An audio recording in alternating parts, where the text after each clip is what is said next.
ては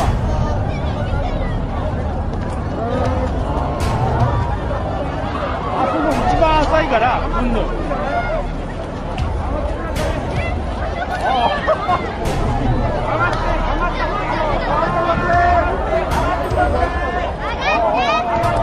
終わったな、俺の車を。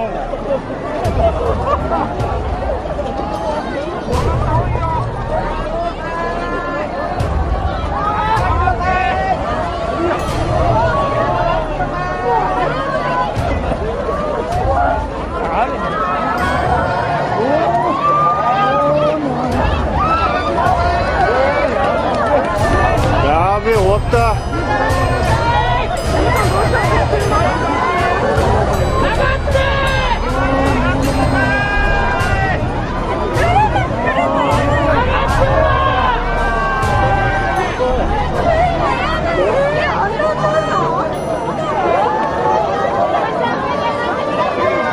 終わった。ダメだこれ。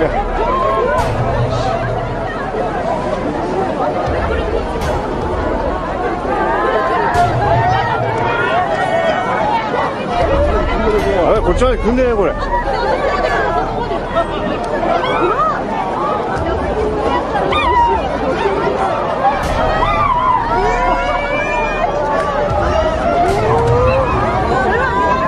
やべやべやべやべ危ね。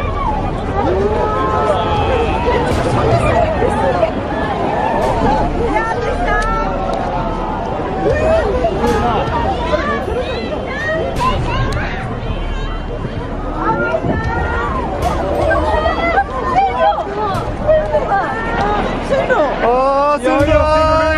なくなった。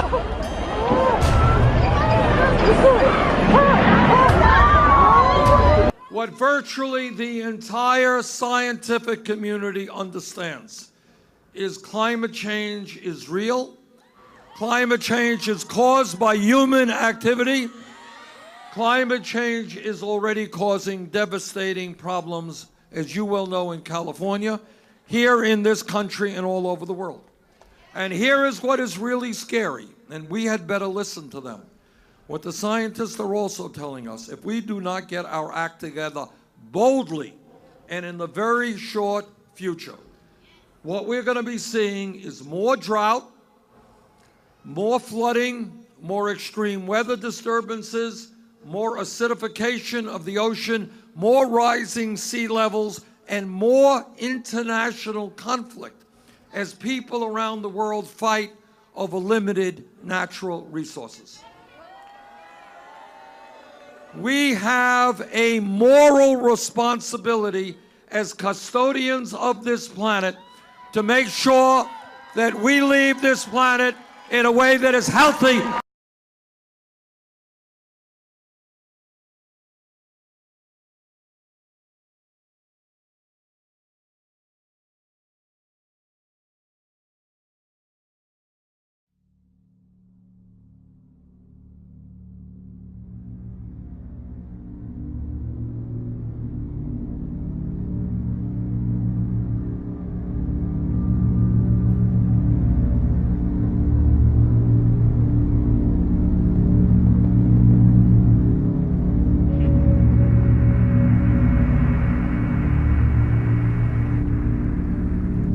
Apollo 8 coming to you live from the moon. The vast loneliness up here on the moon is awe-inspiring, and it makes you realize just what you have back there on Earth. The Earth from here is a grand oasis of the big vastness of space. Oh my God, look at that picture over there. There's the Earth coming up. Wow, isn't that pretty? Get a color film, Jim? Hand me a roll of color quick. Oh man, that's great. Where is it? Quick. Oh, I got it right. Oh, that's a beautiful shot.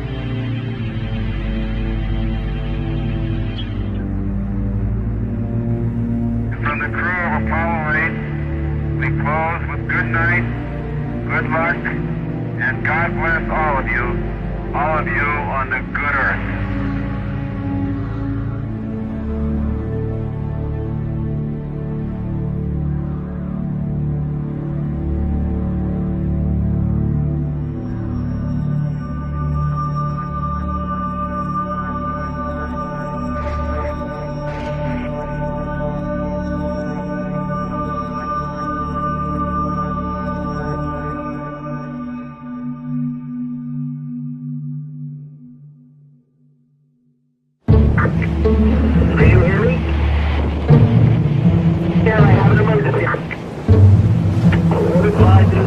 quickly. We're with about 5 feet of water. I'm about 17 individuals on the second floor right now. We're going to need to evacuate. We need to get out of here. Try to get you guys out. You all right?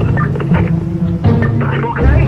There is new and dramatic evidence of what's happening to our world, and tonight we'll look at the impact already being felt. The red flags about extreme weather we've all endured together all across the globe. We are literally engaged in an unprecedented experiment with the one planet that we know of that can support life. We will respond to the threat of climate change, knowing that the failure to do so would betray our children and future generations. The big question mark is the future, of course, and a new kind of normal.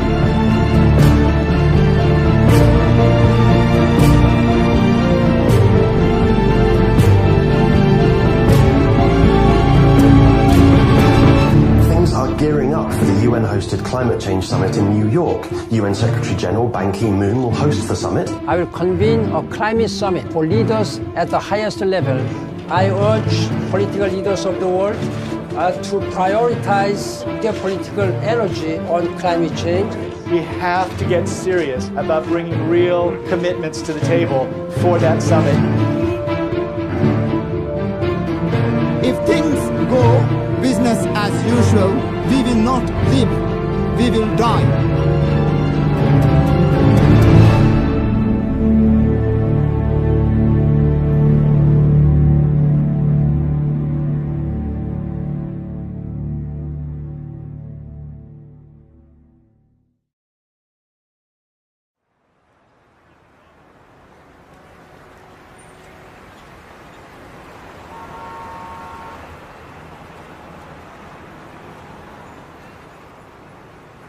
On September 23rd, the United Nations is holding a historic climate summit where they've invited world leaders and heads of state from around the world. We're trying to organize the largest ever climate rally on the streets of New York in response to this, hopefully turning the tide of what comes out of that summit and reshaping what the entire climate movement looks like going forward.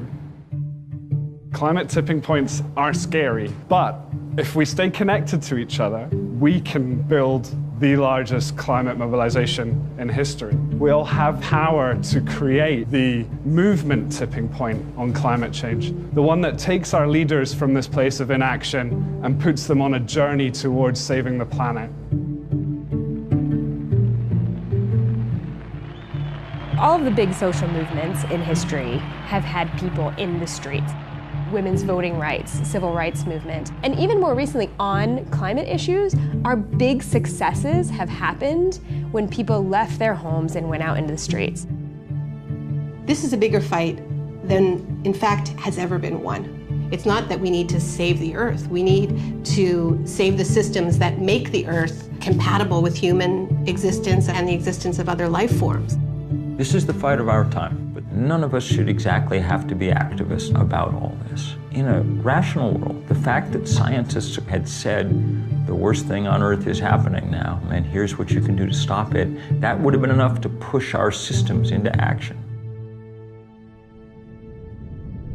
Yeah, of all the things that probably get me most upset, it's when people start presenting climate change as if it's something new. The science behind our understanding of man-made climate change is very, very old and very well established. So the task we've taken on is documenting this history to help us understand where we are, how we got here, and how we can change course. Scientists have known for more than 150 years that carbon dioxide was a greenhouse gas. Fourier came up with this notion that there were gases in our atmosphere that allowed sunlight to pass through like a window, but then when sunlight bounced off the Earth's surface, they trapped the heat in, right? So you had now this establishment of what we now call the greenhouse effect. In the 1850s, John Tyndall made laboratory measurements of the absorption of heat radiation by carbon dioxide. And he concluded that if you change the CO2 in the atmosphere, it's going to affect the planetary energy balance. Tyndall was the one who really came along and proved that carbon dioxide was a natural thermostat that helped set our planet's temperature. In the late 1800s, it was the great Swedish chemist Arrhenius who first did the calculations about what would happen as we, as he put it, evaporated our coal mines into the air. But people didn't pay much attention to that in the 20th century because we were too busy figuring out cool new ways to burn fossil fuel. It was only in the late 1950s that we even bothered to measure to see if it was accumulating in the atmosphere. That instrument, which went up on the side of Mauna Loa in Hawaii, is the most important scientific instrument in the world. Beginning in 1959, it found that there was a steadily accumulating amount of CO2 in the atmosphere, the so-called Keeling curve. The Keeling curve is one of the most important pieces of scientific work of the 20th century that shows us that carbon dioxide has been rising continuously and systematically since the Industrial Revolution. Keeling didn't just show that there was an increase in carbon dioxide, he also pinpointed the source. And what Keeling showed so incredibly was that roughly 1 out of every 4 CO2 molecules in our atmosphere today were put there by us.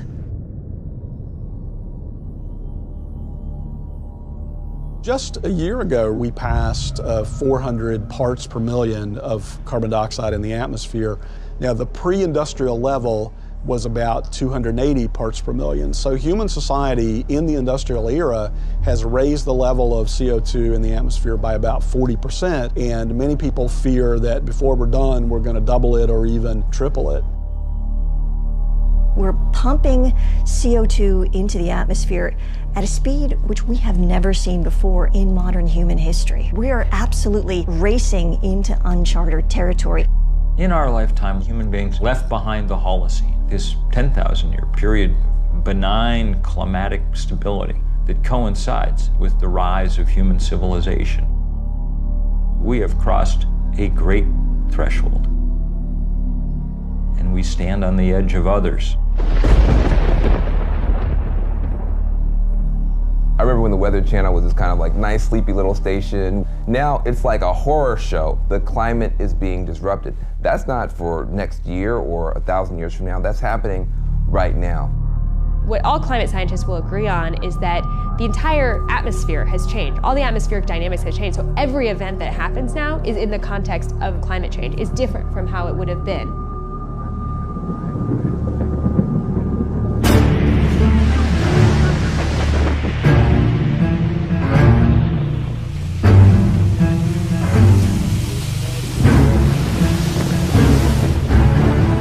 Typhoon slammed the Philippines with winds of 195 miles per hour. That's higher than the winds from Hurricane Sandy and Katrina combined. The world is mobilizing to help the Philippines, but just a trickle of food and water and medicine has reached the victims of Typhoon Haiyan. More than 1 million people were forced to flee their homes, many now trying to salvage what's left. Hundreds of thousands are thronging relief centers, desperate for life's necessities. Many residents covered their faces to mask the smell of the dead while they searched for relatives in some of the hardest hit areas. This is one of the top storms ever seen on this planet.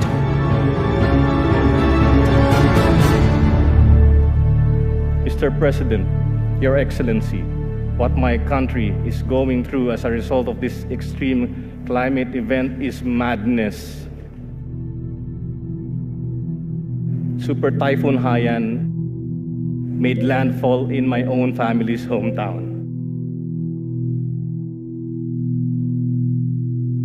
And the devastation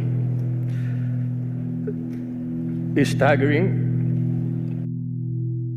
I struggle to find words to describe how I feel about the losses. To anyone outside who continues to deny and ignore the reality that is climate change, I dare them to get off their ivory towers and away from the comfort of their armchairs. I dare them to go to the islands of the Pacific. We refuse as a nation to accept a future where super typhoons like Haiyan become a way of life. We refuse to accept that running away from storms, evacuating our families, counting our dead become a way of life. We simply refuse to. We can fix this. We can stop this madness.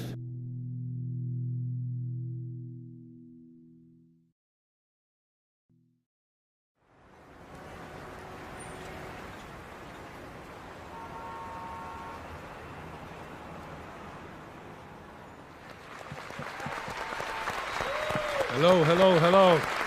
All right, folks, we know why we're here.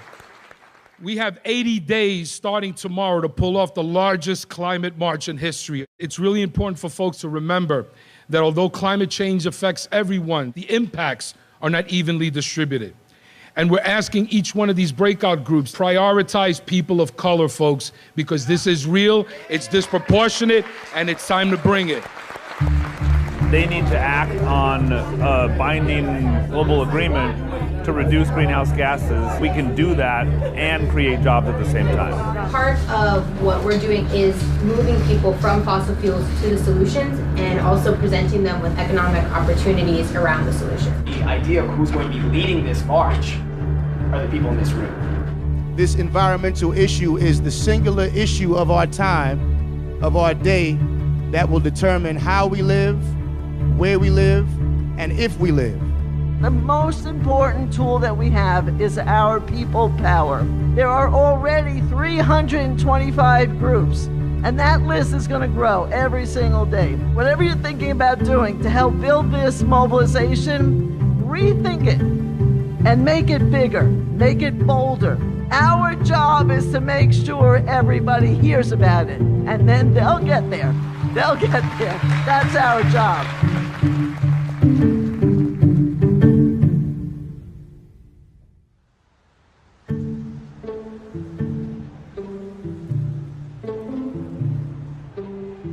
In 1982, the UN convened a first special session on nuclear disarmament. And we came together and said, when the representatives of governments all around the world gather in New York City at the UN, we need to be on the streets making our voice heard. New York City's anti-nuclear demonstration turned out to be the biggest political demonstration in U.S. history. It was, and still to this date, is the largest single gathering, if you will, of people in this country.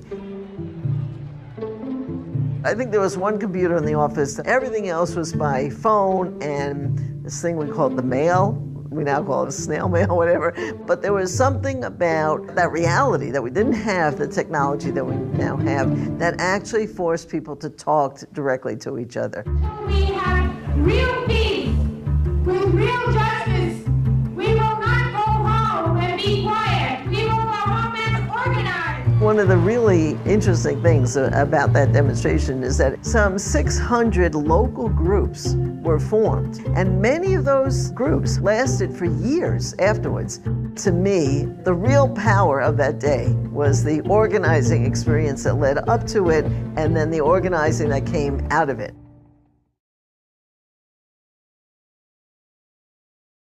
Some experts are saying now that the whole world is heating up because of a global greenhouse effect.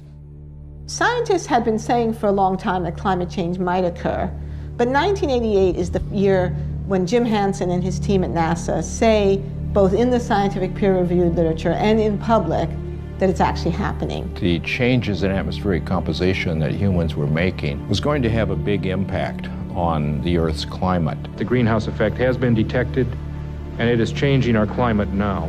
Hansen's testimony was reported on the front page of the New York Times, and there was actually a bill introduced into Congress, the National Energy Policy Act, to immediately begin to phase out the use of fossil fuels in order to prevent disruptive climate change.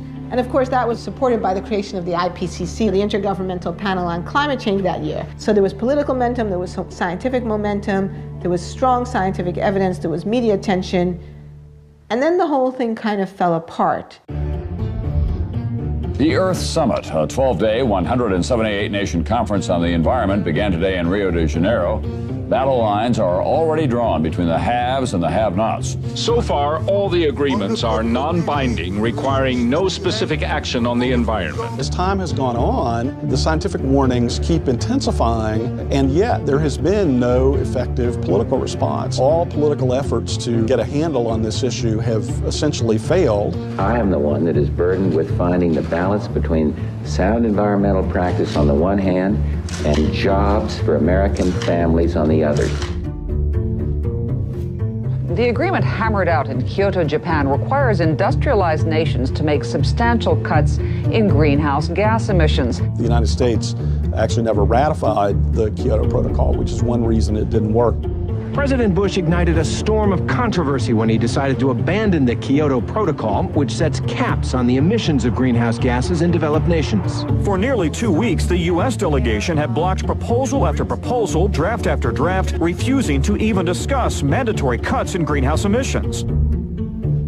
Now we switch to the big climate conference going on in Copenhagen. Today, developing countries made themselves heard.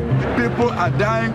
Led by Africa, 135 nations, including India and China, staged a 5-hour boycott, angry over what they say are insufficient carbon cuts proposed by the world's rich countries. If Hollywood had been writing the story, you know, it all would have come right in the end, and all the nations would have pledged their best effort. And nothing like that happened. The thing was a fiasco, a failure. The frustrations of the last 10 days explode on the streets of Copenhagen.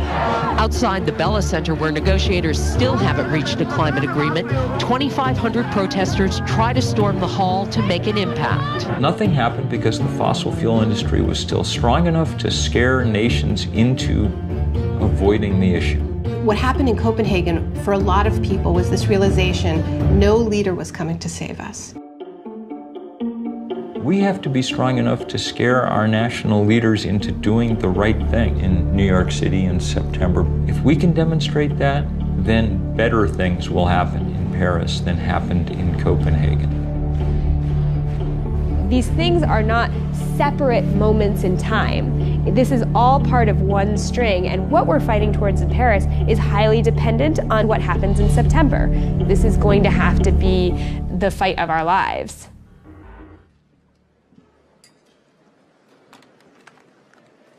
Welcome to this press conference to present the report of IPCC Working Group 3 on mitigation of climate change. If we really want to bring about a limitation of temperature increase to no more than 2 degrees Celsius, there is then the need for an unprecedented level of international cooperation. The way we've approached climate change is the scientific community builds the case, it synthesizes the evidence, it presents that evidence then to the policymakers. We've proven beyond a doubt that climate change is real, that the Earth's temperature is warming, that warming is predominantly caused by the burning of fossil fuels and other human activities, and that additional warming poses a significant threat. What the policymaking community did was they came up with a definition of what they called dangerous human interference. In 2009, the nations of the world agreed on a target of 2 degrees centigrade or 3.6 degrees Fahrenheit of maximum warming above the pre-industrial level. That would require emissions worldwide almost entirely stopping within a matter of decades. A lot of people talk about 2 degrees being the safe level. Well, there is no safe level. 2 degrees is a round number that would be safer, but will still have substantial climate impacts. 1 degree is melting the Arctic and the Antarctic. We'd be crazy to find out what 2 degrees will do, but we're probably going to find out. Even if we do everything right at this point, that's about as good an outcome as we can hope for. The other thing that the IPCC did was that they tied that 2 degrees Celsius, 3.6 degrees Fahrenheit threshold to the amount of fossil fuels that we can actually burn. And they came up with this red line in the sand, which was 1 trillion tons of carbon. The problem is that we're already more than halfway there. We're approaching 600 million tons already, and at the rate things are going, we will have completely exhausted that carbon budget within 30 years. The same leaders who say they want the temperature to go up no more than 2 degrees have put forward a series of proposals that when you add them up leads to the temperature rising 6 degrees. A point past which most sane scientists think civilization on the scale that we now know it will not be possible. It's almost a kind of refusal to come to grips with reality. There's just this enormous gap between what countries say they want to do and what they're actually on track to do. People call this the emissions gap. Much of this is about mathematics. You got to leave 80% of fossil fuel in the ground. Fossil fuel industry wants to burn all its reserves. If they do, then we get that 6 degrees. Each day of inaction, each day of business as usual puts us closer and closer on this crash course.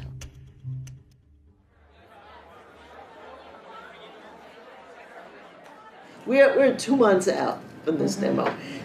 Obviously, we all know in this room a tremendous amount of work is happening every day, getting the word out, organizing people, mobilizing people. At this point, every day counts. And every day when we miss an opportunity, it's gone. Because it's not just a one-day march, it's our long-term ability to build a strong climate movement that we need to invest in. So being inclusive to us is really about multiple things, but recognizing that we live in a society where there's privilege, there are inequities. In order to address the climate crisis, we have to first address those inequities. That will allow us to then bring a movement strong enough to address the global ecological crisis.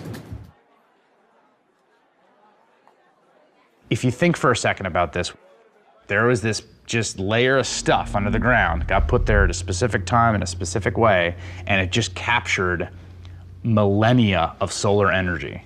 And we just happened upon it. It's like if you were just walking around and then like, oh, you put something in the ground, there's just millions of dollar bills down there. You're just like pulling them out. Everything about what we do and who we are and how we live is dependent upon the fact that we just found this stuff sitting there. And that stuff said, oh, you don't have to have everyone working in the fields all the time. You can have cities, you can have cars, you can have iPhones. And the way I view it is, as incredible as that stuff is, we've been paying this price on it the whole time, right? And there's this clock running.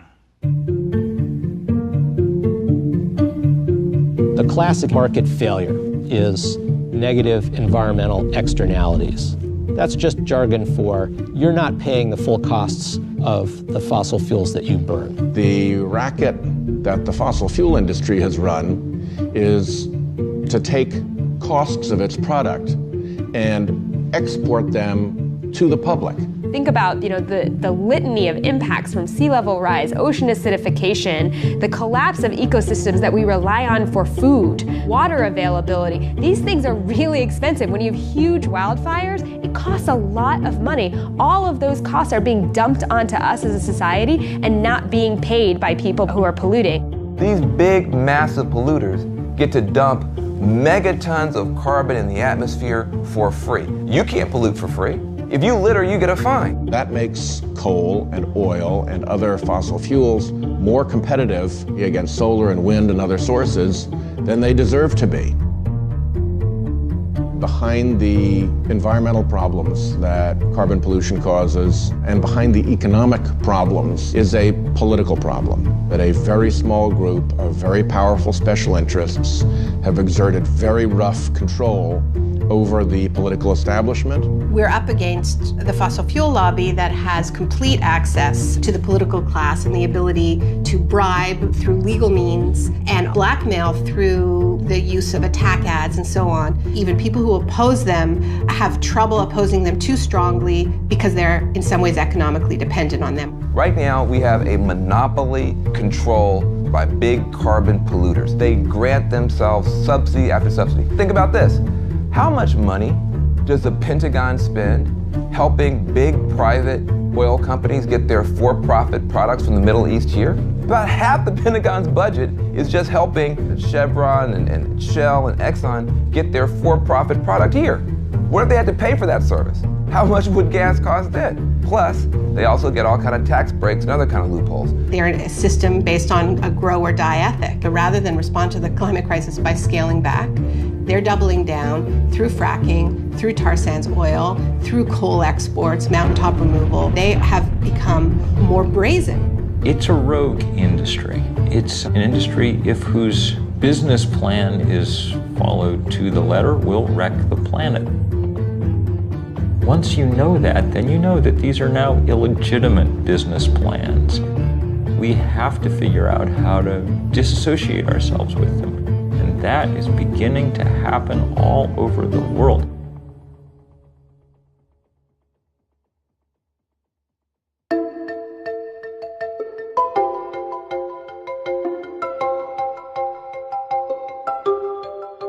On the great lawn of Central Park, I was up on a stage probably 70 feet in the air, looking out at that sea of people stretching out farther than the eye could see. The crowd estimates later were larger than 1 million people. April the 22nd, 1970. The grassroots mobilization, which we recall as the first Earth Day.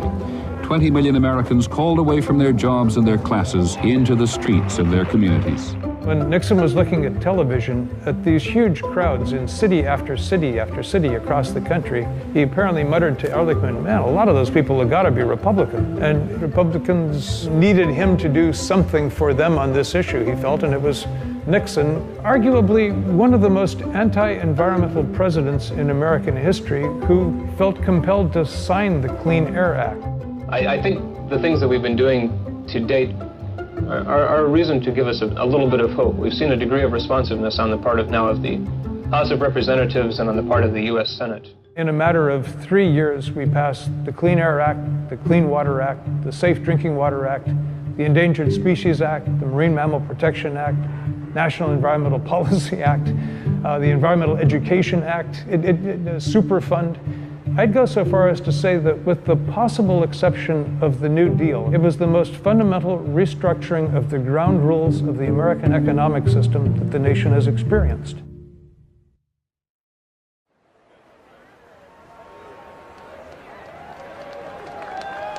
All right, folks, we are 50 days away from the largest climate march in history. Are y'all ready? Yeah! This is not just about the environment. It's about the community. It's about public health. It's about jobs. It's about justice. It was labor that got this city up and moving. Yes! Yes! And it'll be labor that continues to move this city. We are the community. Are we not the community? Yeah! For our people who have been at the front line, not being able to breathe, suffering from asthma, upper respiratory, pulmonary disease, cancer clusters because of environmental racism. Climate change exacerbates every kind of social injustice that faith communities have fought against for thousands of years. And we will not stop marching and praying and acting until we have a strong climate treaty. We got a movement, brothers and sisters, and we got to stay together. So join us on the 21st to march and send that signal to the United Nations. The people united will never be defeated. El people unido jamás será vencido. It's only by accident that we even think of climate change as an environmental issue. You could just as easily think of it as another example of what happens in an unequal society.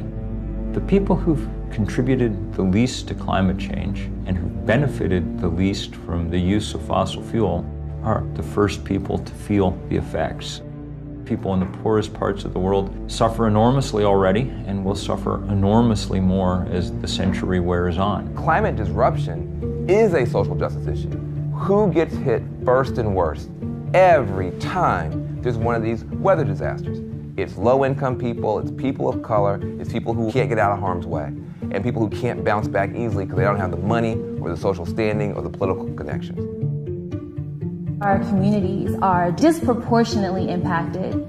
We're all seeing that it's the indigenous people, the people of color, the low-income people who have historically suffered the burden of so many other politically driven crises. There are so many countries that have been systematically plundered over hundreds of years, and this is often described as an ecological debt, climate debt. The whole idea that there are disposable places was always a racist idea, the idea of sacrifice zones. Just treating people in places like garbage. The place where it's hardest for it to sink in is in the suburban United States. We're insulated against the natural world. That's what the suburbs really are, a way of making you not notice the natural world very much. And we're insulated in those places by wealth. At least we think we are.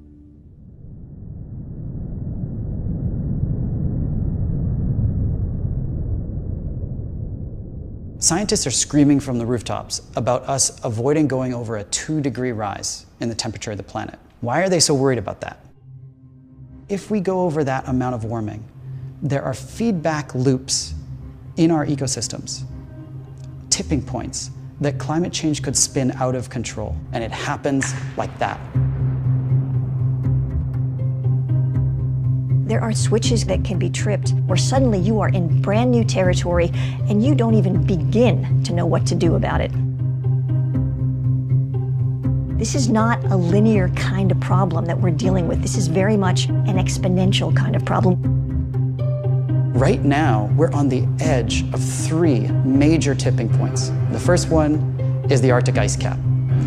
That ice cap's like a mirror. It reflects the sun's light off of the Earth and keeps it from warming us up. But as it melts, you get a smaller mirror, which means a warmer Earth, which means more melting, which means more climate change. Another example is Arctic methane. We've got a gigantic amount of methane gas frozen into the tundra, and it is 50 times as toxic as CO2 is. It's CO2 on steroids. As it warms, and that methane gets released, it then causes global warming to get worse, which means it warms more, which means more methane released, which means worse warming, and all of that process spins out of control.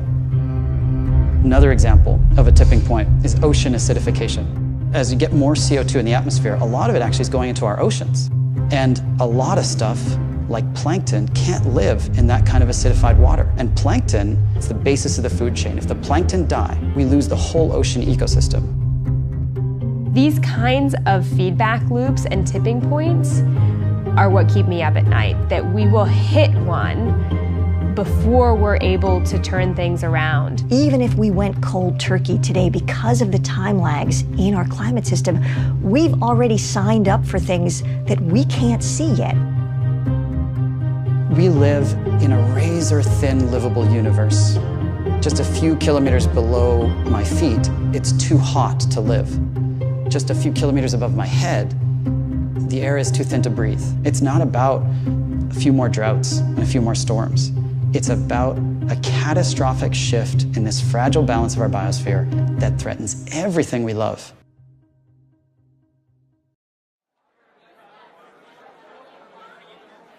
What we all need to be focused on is turnout, turnout, turnout. Youth, is there somebody that wants to do an update from youth, Armando?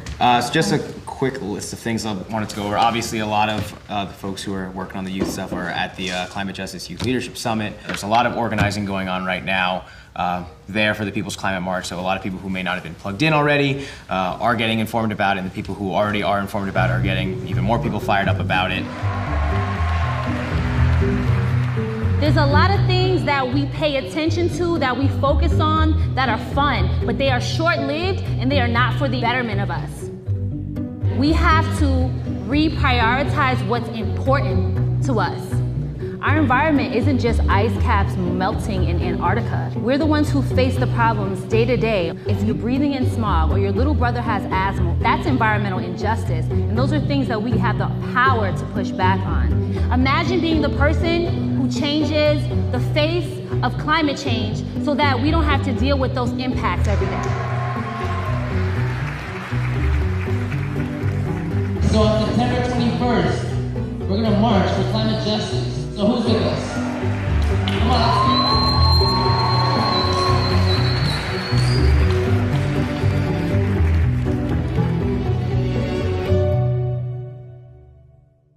Okay, all right.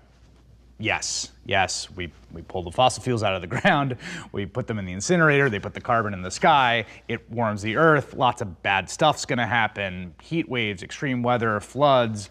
Okay, sure. But I mean, really, is that the thing I care about most? You know, there's all these other issues in my life that are more pressing. For someone who is engaged in a struggle for a higher minimum wage or worries about healthcare, it's understandable that these molecules floating around the air seem invisible and abstract. Humans have this thing that we call a finite pool of worry. You've got your mortgage you've got to pay, you've got your kids you've got to take care of, and they tend to be more immediate. We respond to things that feel incredibly urgent, like a gun to the head, a stampede of wild elephants, right? Climate change is a completely different kind of risk. It plays out over these very long time scales. It's really hard to perceive it as a very urgent threat. The other thing that happens is that there's something called a single action bias. We have this tendency to see a threat and then we try to fix it with one thing. It's like the silver bullet solution. When we look at climate change, we become overwhelmed by it because there's so many different ways that we're going to need to fix it. 25 years we've been talking about climate change. The level of scientific reports becomes higher and higher and higher. Why has that still not compelled the majority of people to action? Cognitive psychologists have been mapping the processing systems within our brains, and they found that there are two parallel and deeply interlocked processing systems. The rational side, the analytic side, which deals with information, facts, data. And we have another side, which is a much more intuitive and emotionally driven side. It is that emotional system that moves us into action. The challenge for climate change is how do we get something that is so based in the science to cross over into the side which makes us feel something. People are reluctant to stand up and to take action if they don't see that the other people around them are taking action. And that is why it is absolutely critical that there are people who are seen to be doing something. They are creating the breakage.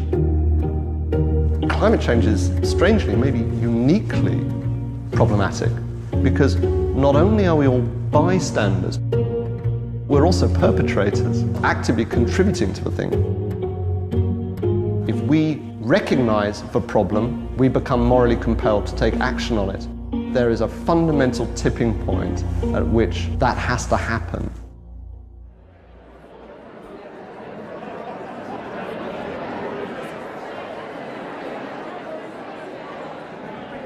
Change doesn't happen because people decide to stay home and click like on Facebook. Change happens because people like you and I decide to get involved.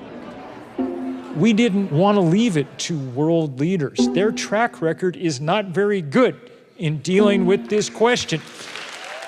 I am a trade unionist, and I am an environmentalist, and I see no conflict whatsoever in those two things. It's in our core self-interest as a trade union movement to help build the path to a sustainable future and get on the right side of the climate change issue sooner rather than later.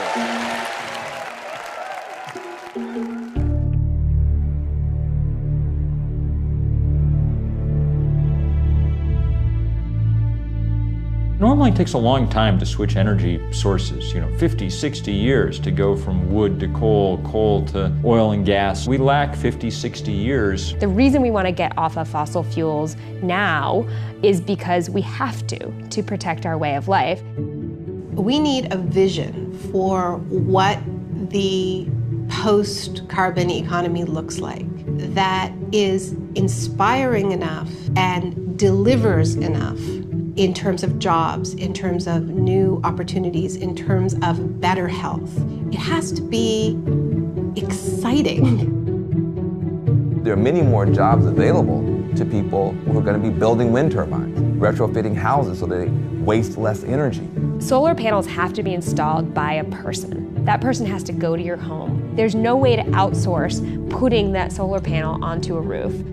A 100% renewable economy is within our grasp. It's economically and technologically possible. It's not something that we need to keep researching because it's always off in the distance. No, it's here. It's a question of political will. If you look at the renewable revolution that's happened in Germany, it wasn't about leaving the renewable sector to the market. It was about creating different incentives. And there was an explosion of innovation and creativity. Germany is now the #1 solar country in the world, even though they have the same amount of solar incidents as Alaska.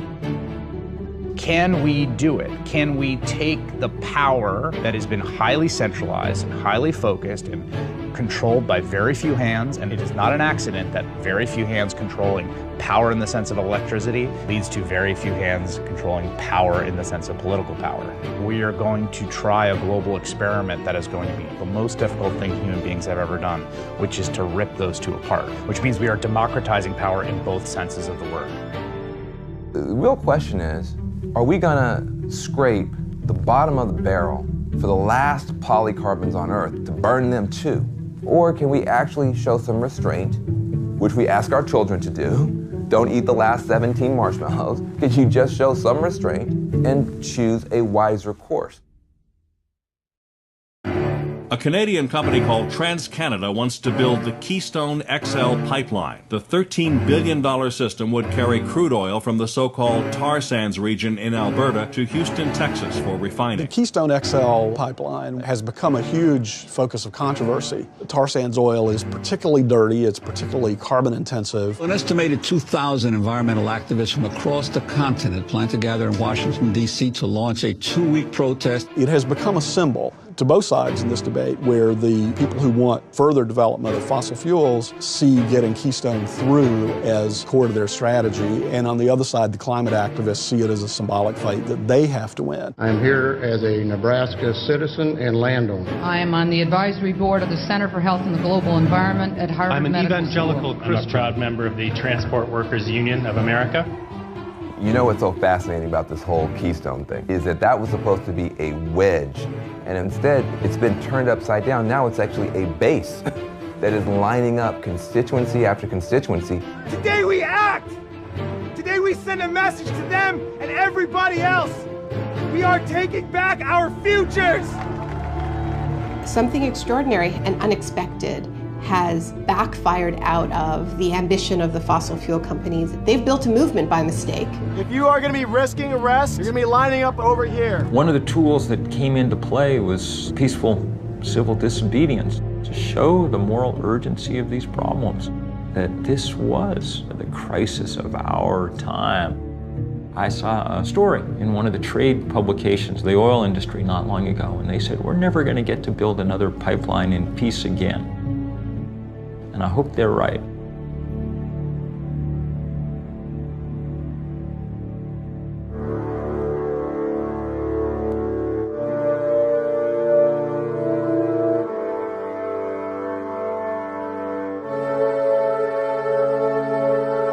As scientists, we study this out of this fascination and kind of awe of this whole system that we call home.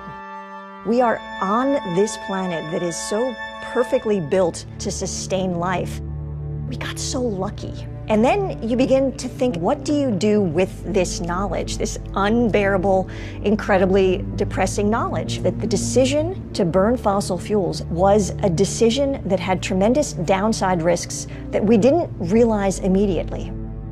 When I read a climate science article that talks about mid-century projections, what I read is what's going to happen when my kid is 40. That's what I see on the page. And for me, it is absolutely my responsibility then to do whatever it takes to protect my child. Alice Walker says that resistance is the secret of joy. And I don't know if it's the secret of joy, but I know it is definitely the secret of staving off depression. The reality we're facing is very grave. So how do you not get depressed about it? Well, one way you don't get depressed is by work.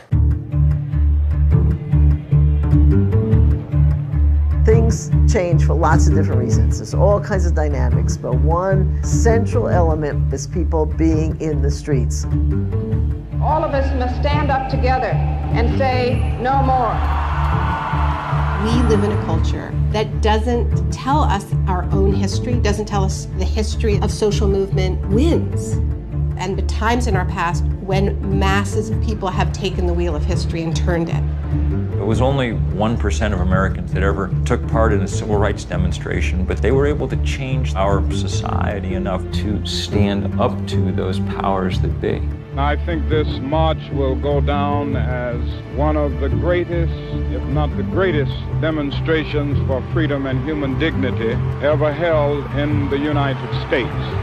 Martin Luther King always said that the victories that had been won so far were the ones that were cheapest to the status quo. Giving legal rights and giving voting rights doesn't cost the system nearly as much as providing good jobs and good infrastructure and good schools. We as a people will get to the promised land. Big victories have been won before. but nothing on the scale of the economic challenge that really responding to the climate crisis represents. We have a responsibility to rise to our historical moment. We are going around the world to say the time has come. If we're going to have a movement worthy of the name, solidarity among all these different causes needs to be the foremost principle. It's this broad and powerful spectrum of allies that has the political weight to move the dial on this.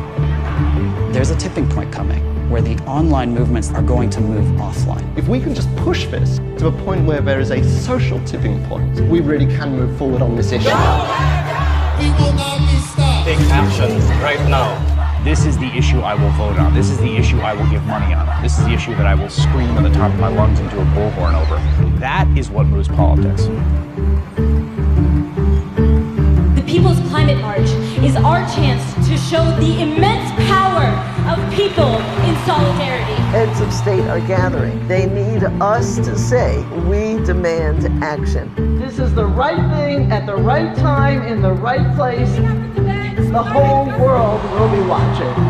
Nothing moves public opinion more than seeing large numbers of people gathering.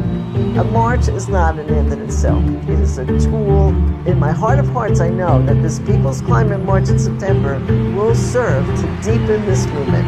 I will be there in New York, September 21st. There is no replacement, even in the digital age, for human bodies next to each other, standing as one, hearts beating as one, voices raised as one, making a political demand. If you don't fight for what you want, you deserve what you get. September 21st, in some ways, is the beginning. There are teams around the world organizing marches in Rio, in Delhi, in Berlin, in Paris, in London. And people around the world will get together in the largest climate change mobilization in history. Are you ready to march? Are you ready to march? Are you ready to march?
What virtually the entire scientific community understands is climate change is real.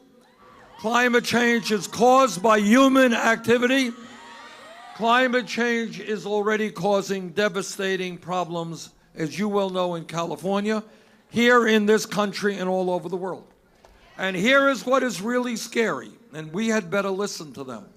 What the scientists are also telling us, if we do not get our act together boldly, and in the very short future, what we're going to be seeing is more drought, more flooding, more extreme weather disturbances, more acidification of the ocean, more rising sea levels, and more international conflict as people around the world fight over limited natural resources. We have a moral responsibility as custodians of this planet to make sure that we leave this planet in a way that is healthy.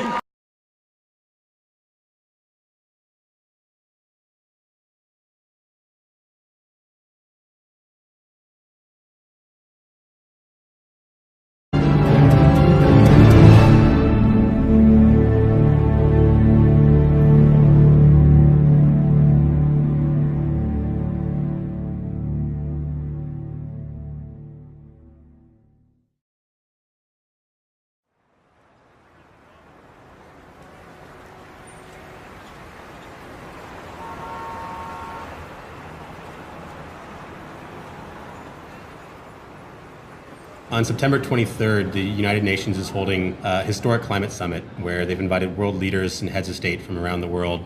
We're trying to organize the largest ever climate rally on the streets of New York in response to this, hopefully turning the tide of what comes out of that summit and reshaping what the entire climate movement looks like going forward. Climate tipping points are scary, but if we stay connected to each other, we can build the largest climate mobilization in history. We all have power to create the movement tipping point on climate change, the one that takes our leaders from this place of inaction and puts them on a journey towards saving the planet. All of the big social movements in history have had people in the streets. Women's voting rights, civil rights movement, and even more recently on climate issues, our big successes have happened when people left their homes and went out into the streets. This is a bigger fight than, in fact, has ever been won. It's not that we need to save the Earth. We need to save the systems that make the Earth compatible with human existence and the existence of other life forms. This is the fight of our time, but none of us should exactly have to be activists about all this. In a rational world, the fact that scientists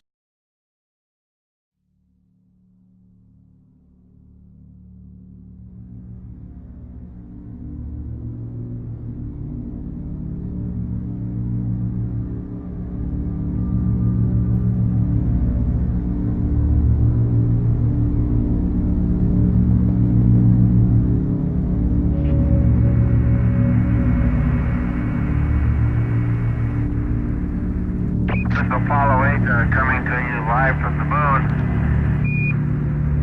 The vast loneliness up here on the moon is awe-inspiring, and it makes you realize just what you have back there on Earth. The Earth from here is a grand oasis in the big vastness of space.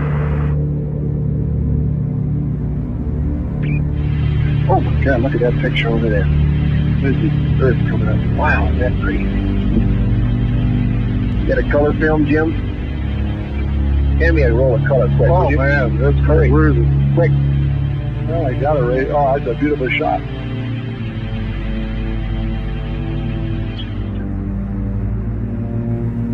From the crew of Apollo 8, we close with good night, good luck, and God bless all of you on the good Earth.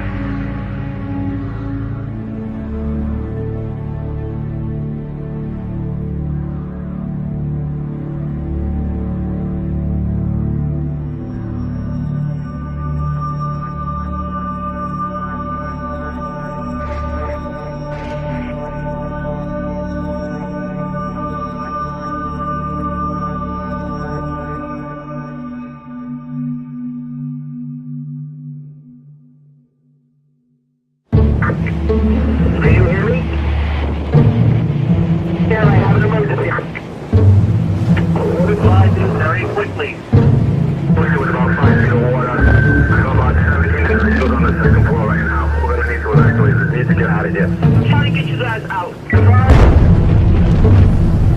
all right? dramatic evidence of what's happening to our world, and tonight we'll look at the impact already being felt. The red flags about extreme weather we've all endured together all across the globe. We are literally engaged in an unprecedented experiment with the one planet that we know of that can support life. We will respond to the threat of climate change, knowing that the failure to do so would betray our children and future generations. The big question mark is the future, of course, and a new kind of normal.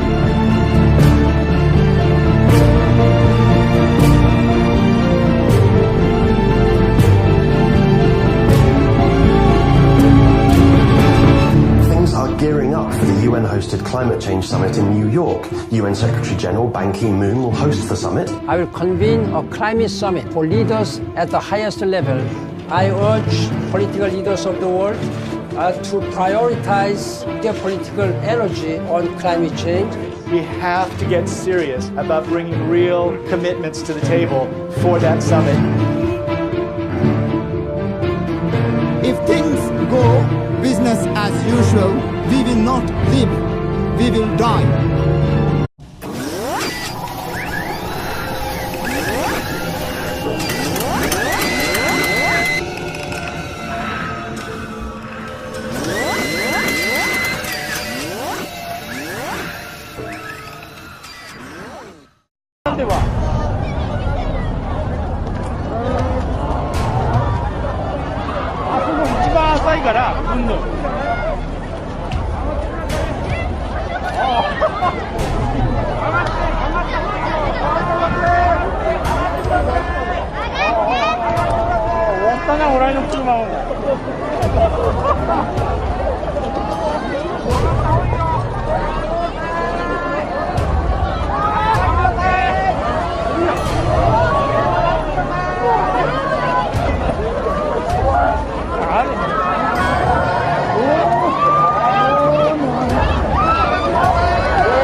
근데 그래.